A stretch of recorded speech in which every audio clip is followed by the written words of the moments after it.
You just walked past someone who could buy your entire street, and you had no idea. Not because they were hiding in a mansion behind tinted windows, because they were standing in line at the grocery store in a t-shirt that's older than some of your subscriptions, driving a car that doesn't turn a single head in the parking lot. Meanwhile, the person who pulled up next to them in the car that did turn heads, they might be 3 missed paychecks away from a serious problem. Here's the uncomfortable part. You cannot tell the difference just by looking. And that's not an accident. That's how real wealth actually behaves. So if looking rich doesn't mean being rich, what does? What's the actual signal? Because there has to be one. Money doesn't just vanish into thin air when someone has a lot of it, it goes somewhere. It shows up somewhere, just maybe not where you've been trained to look. Stick with this one, because by the end, you're going to look at every expensive thing you see completely differently. And more importantly, you're going to look at the boring, ordinary things differently too. The stakes here aren't just intellectual. This is about how you interpret every signal of success you see for the rest of your life at work, on your feed, at the next family gathering where someone shows up in something shiny. Let's start with the basic confusion almost everyone carries around without realizing it. You've probably absorbed this idea without ever being taught it directly. Expensive equals successful. Nice car, nice watch, nice house, successful person. It feels obvious. It's also, financially speaking, almost meaningless. Here's why. A purchase tells you what someone was able to spend in a single moment. It tells you almost nothing about what they own, what they owe, or what happens to their finances the month after. Think about it this way. Spending money and having money are two completely different financial events. One is a transaction, the other is a position, a snapshot of everything you own minus everything you owe at this exact moment in time. So what does actual financial strength look like when nobody's watching? That's the real question. And the answer is stranger than you'd expect, because a lot of the time it looks like nothing at all. Now, humans didn't invent status signaling yesterday. For most of history, visible signals were one of the only ways to judge someone's position. The clothes, the home, the transportation. Your brain is wired to read those cues fast, almost automatically. That instinct hasn't gone away just because the modern economy got more complicated. You still see a certain car, a certain neighborhood, a certain vacation photo, and your brain fills in a story. This person is doing well. Here's where it gets interesting though. That story creates a loop. Someone spends, gets social validation for the spending comments, compliments, a sense of belonging in a certain circle, and that validation creates a quiet pressure to keep the appearance going. Not because they're bad with money, because the feedback loop rewards the appearance, not the actual financial position underneath it. To be clear, there's nothing wrong with enjoying nice things. That's not the point of this video. The point is narrower and more useful than that. Consumption and wealth are two different financial concepts, and your brain tends to merge them into one. So, what happens when that appearance becomes a recurring part of someone's normal month, year after year? That's where the math starts to get uncomfortable. Let's put real numbers behind this, because vague ideas don't stick, numbers do. Suppose someone's monthly expenses run about $1,000 higher than they strictly need to in order to maintain a certain image, the newer car payment, the upgraded apartment, the constant small upgrades. That's $1,000 times 12. $12,000 a year, every year. Now here's a genuinely important pause point in this video. Because what you do next with an idea like this matters more than the video itself. If you're the kind of person who wants to understand how money actually works underneath the surface, not hot takes, not hype, just how the mechanics work, that's exactly what this channel is built around. Hit subscribe if that's you, because we go a lot deeper than this one video. Now back to that $12,000 a year.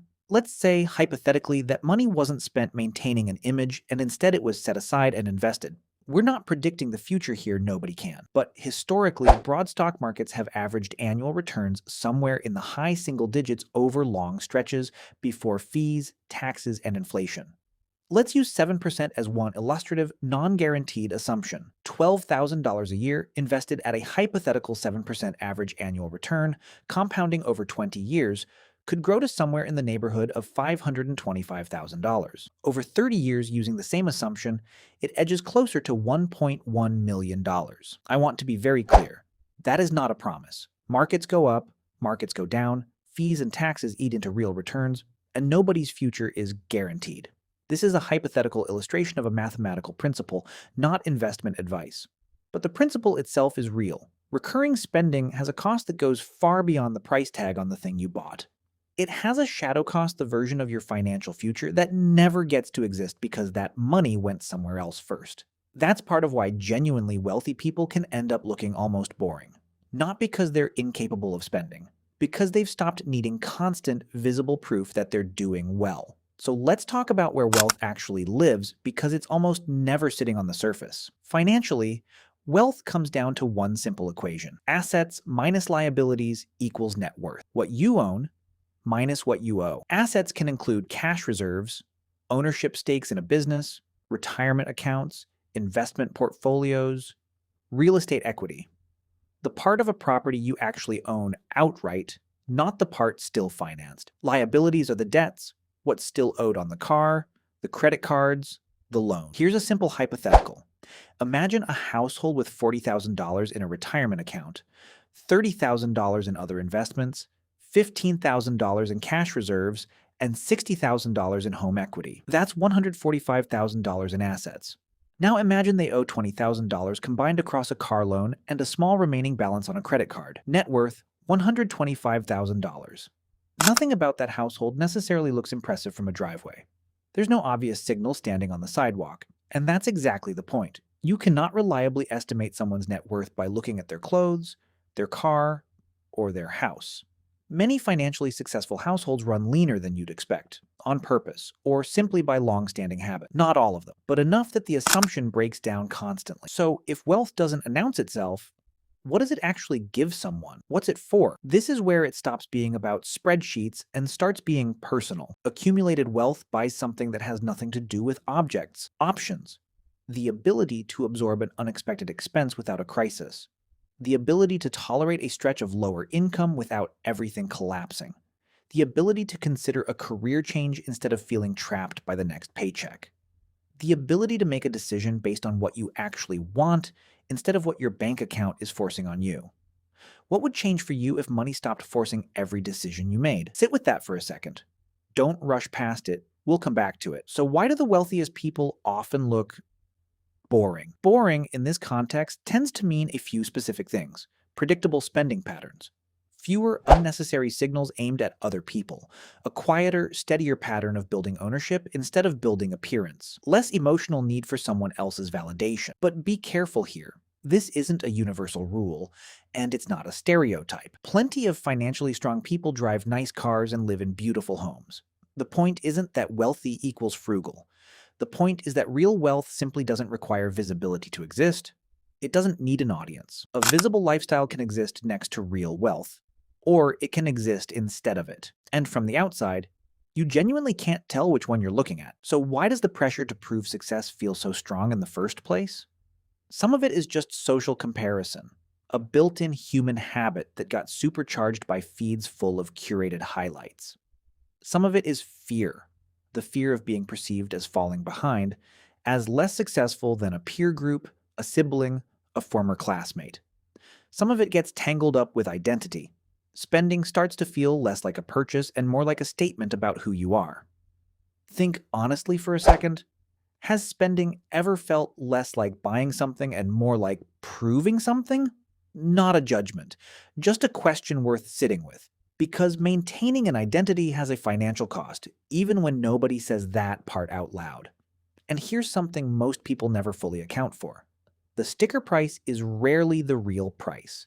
A financed purchase carries interest on top of the principal, the original amount borrowed, meaning the total cost over time is higher than the number on the tag. Ownership often comes with recurring costs too: insurance, maintenance, subscriptions, upgrades, and there's depreciation. Many purchased items lose value over time, quietly, in the background, whether or not you're thinking about it. None of this is a directive about what to buy or avoid. It's simply the fuller picture, the parts of a transaction that don't show up in the moment you hand over your card. So let's bring this all the way back around. What if the biggest sign of wealth isn't something people can see, but something you no longer have to worry about? Less financial fragility, more flexibility when life throws something unexpected at you, more genuine choices, not fewer. A kind of resilience that has nothing to do with how a life looks in photos and everything to do with how it actually functions when nobody's watching. That's the wealth nobody notices. Not the absence of nice things, the presence of financial ground steady enough that you don't need anyone to notice it at all. The next time you see something expensive, you might still admire it. That's fine.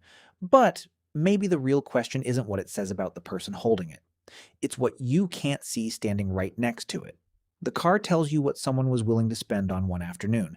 It tells you nothing about the 15 years of financial decisions sitting quietly behind it. Looking successful and having financial strength can overlap. They can also live in completely separate lives, wearing completely different outfits. And once you can tell those two things apart, you'll never look at either one the same way again.